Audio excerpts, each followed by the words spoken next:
guys, it's Tez.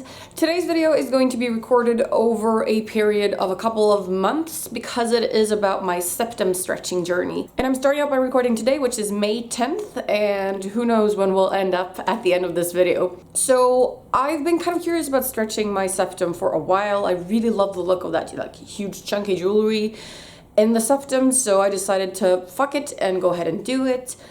I did try like the fake stretched jewelry for a while to see that I liked the look, and I did make a tutorial on how to make those jewelry attachments if you want to try that yourself. I'm really happy that I did that because I did get a feel of what it's like to have bigger jewelry in your nose, because it might not be super comfortable all the time, and I have allergies and stuff, so my nose is constantly running some days, so it's good to give it a try. But now I've decided that I'm actually going to stretch it, and I've gotten a little bit along the way already, and I'm sorry that I didn't record the first part because honestly I was nervous and I thought it was going to hurt a lot more than it did, and I didn't think it was going to work, so I just didn't set the camera up at all. But I'm going to talk you through what it is I've done so far, which method I'm using, the jewelry I'm using, everything like that.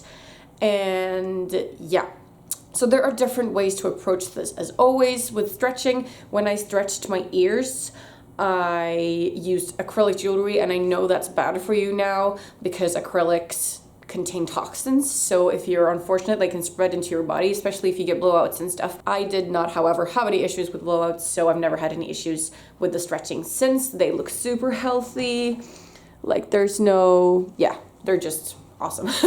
I love the stretched stuff. But since I have now learned that acrylic jewelry is bad for you, the jewelry that I'm using to stretch my septum are surgical steel, and they're black surgical steel, as you can tell, because I've been super into black jewelry lately. So that's basically just why I've done that. And I've ordered them from Crazy Factory. And you know, when you start out stretching, you never know where you're gonna end up. You might think you have like a goal size, but that changes along the way. You might want to go a little bit bigger. You might want to go back a step. You never know. Like for the ears, I started off wanting to be at 10 millimeters. And I was at 10 millimeters for like 6 months and was happy with that. And then I was like, no, I want to go a little bit bigger. So I went up to 14 millimeters. And I had that for a couple of years, I think, at least 1 year. And then I was like, you know what? I want to go even bigger. So I went up to 20, and I really love the 20, and I haven't had any thoughts about going bigger, even though I really love the look of even bigger, but I think I'm gonna stick with 20 for now at least. So we'll see what happens with the septum. Depends on what kind of jewelry you want to wear as well. I really like these are pinchers. They look like this in the pack. So it's like a horseshoe basically, but it's thicker in the middle. So this is like, if it says that it's 4 millimeters, this is where it is 4 millimeters. So it's smaller in the edges. And then you use these two to keep them in place. Like if you can look at this one I have, you can see the little thing that's keeping it in place. Otherwise it's gonna slide around and stuff. So when I got my septum pierced, I pierced it to 1.6 millimeters, which is the standard.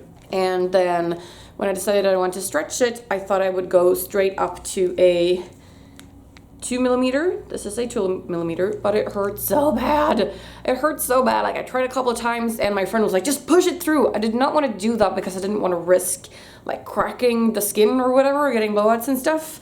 So I didn't want to push it through. My other friend was like, just take your time with it and like slowly squeeze it through, and that was really painful as well. So I thought that I would try a third method, and that is the taping method. I have never tried that before. I didn't have to with my ears because like the lobes are a lot more stretchier, a lot easier to stretch than the septum is, because you've got cartilage and shit in your nose, and it can really hurt if you're unfortunate. So yeah, I decided to do the taping method instead. So what I did was choose one of my existing 1.6 millimeter rings, and then I taped it. I used tape. I don't have the tape that I used right now because I ran out, but like surgical tape, any kind of tape that is okay inside your body, if that makes sense. So nothing that could emit toxins or anything like that. Just make sure to double check if you want to try the taping method. So what I did was just add a tiny little piece of tape around the middle of the jewelry, like the part that's going to be inside the nose. And then I lubed it up, and I used like regular baby oil. You can use coconut oil, whatever you have. And then I carefully slid it through. So the tape made it like 0.2 millimeters larger, so that it was up to a 1.8. And then I had that for like a week. And then I tried putting the 2 millimeter pincher in, and it just like pop, just went in straight away. So taping is creating steps between your jewelry sizes. And I was going to do the same thing when I went from the 2mm into the 2.5, which is the one that I have now. I got ready to tape it and stuff, but then I was like, why don't I just try to put it in? I know it's not gonna work, but let's just try it just in case. And it went in. I did not expect that. So I put the 2.5 in today. That's why I'm recording today. And the sort of procedure that I do before I get to the jewelry is that I make sure to be like relaxed, not stressed about it. I take a long hot shower to sort of get everything clean in there and loosen up the skin or whatever it may be. It really helps, I promise. And then I get to the process of putting this in. So I'm at 2.5 now. And it doesn't show crazy much that it's stretching because the part that's sticking out is obviously thinner than the part that's in here. But that's just how it is. So the next size that I already have is a 3.0, but if I feel like I'll need to do the taping like of this existent jewelry in a month or so before I go into the 3, then that's what I'm gonna do. But I'm gonna record everything from now, or at least I'm gonna try to record everything from now on. So yeah, that's as far as I've gotten at this point. And if you guys have your own septum stretching story, it would be so fun to read it in the comments below. So would you please post that there? And yeah, so this is 2.5mm on May 10th. And let's see what happens next in the video. It is May 31st today, so it's been about 3 weeks since I went up a size, and I've decided that I'm going to try going up another size today. It might not work, but I'm going to give it a shot. And I have done step 1 already, which is taking a shower, getting everything all softened up. So yeah, so I'm at 2.5, and I'm going to try for the 3mm one. If it doesn't pop in immediately, I can always do the taping method and do an in-between step. So I have my baby oil, preparing the jewelry. Okay, let's remove this one. So during the weeks, while I just keep the same jewelry in, I tug on them a lot to kind of try to help the process. I don't know if it helps, but yeah, that's what I do.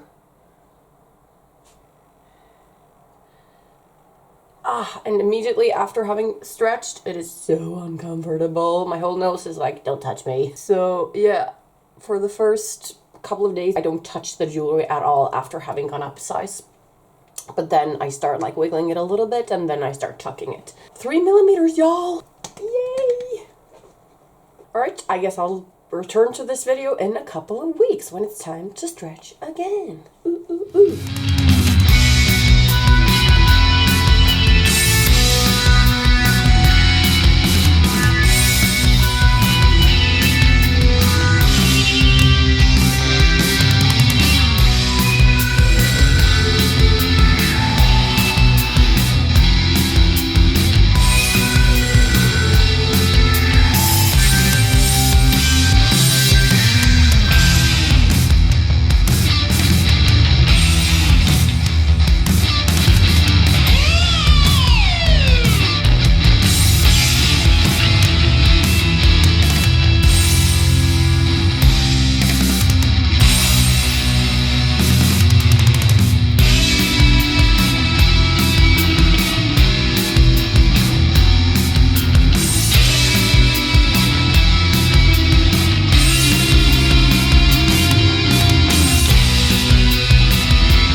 So I said going into this that 5mm would be one of my goal sizes, or my first goal size rather, and that is where we're at now. Yay! So just to compare this is the 4mm. This was quite the big difference in size. This was the first time I went up a full millimeter, so from a 4 to a 5. And you can really feel the jewelry when you get up to this size. Like it lays down on your lip when you sleep and stuff. And you can feel the weight, but it's still like, I don't think of it as heavy. It doesn't bother me. And as you can tell, I switched to a horseshoe ring instead of the pincher. The pincher, or the claw as they're also called, they're super handy for doing the actual stretch because they go from a pointy like thin end to the maximum sized one, which is the perfect like slow way to do the stretch instead of like hard stretching with one of these right away. That wouldn't have worked for me. I know other people do that, but I think it's better to do it slowly with a pincher. And then I left the pincher in for a couple of days until it didn't sting anymore, and then I switched for this jewelry. That's what I've been doing like for all the upsizing, like using pinchers first and then switching to this. And I love the look of this. It's so big and chunky. I can't pick my nose anymore. Look, my finger doesn't go up there. That's probably a good thing though, right? So right now I feel like 5mm is a good size. And right now I think I'm happy with it, but you never know in the future if I want to go up. Like I said before, I have jewelry to stretch up to 7mm if I wanted to do that. But I think I'm going to leave the 5 because it was my original goal size. So I'm going to leave it for now and then see. So I'm going to stop the video after this. But then if I feel like going up some more, you guys know how I do it now because you watched this video. So I'll just post it on Instagram and Facebook if I do go up anymore. But right now it doesn't feel like I want to or need to because this is a pretty good chunky thing. Like I wanted a big ass chunky jewelry and that's what I got. So now I look forward to starting a little collection of 5mm jewelry. Yay! So I'm gonna start working on that. So that is it for my septum stretching journey, and I'm pretty thankful I was able to stretch up to 5mm from 1.6 in 3 months, which is pretty fast work. And I read a lot of people who've had to take it really, really slow. They've had to wait up to 3 months in between the sizes. I've been fortunate enough not to have to do that. And I haven't like run into cartilage or anything. I haven't been in crazy amounts of pain. Literally just after having gone up a size, it does sting and your nose is a little bit sensitive to touch, but now it's been a couple of days and it's totally fine. So it hasn't been that big of an issue for me, but I know other people have really struggled and they've had some like pretty bad pain. So if you're thinking about stretching your septum, like don't base your decision solely on my pretty positive experience and expect it to be exactly like that because other people do struggle. And I'm really, really thankful that it wasn't a struggle for me. Ooh, it's so big. I love it. I love it. That's it for this video. If you guys have any more questions about the process, go ahead and post those in the comments and I'll try to get back to you. And if I do get a lot of questions, I might actually do a septum stretching Q&A at some point. I can't wait to start buying jewelry for this. Bye guys, I love you.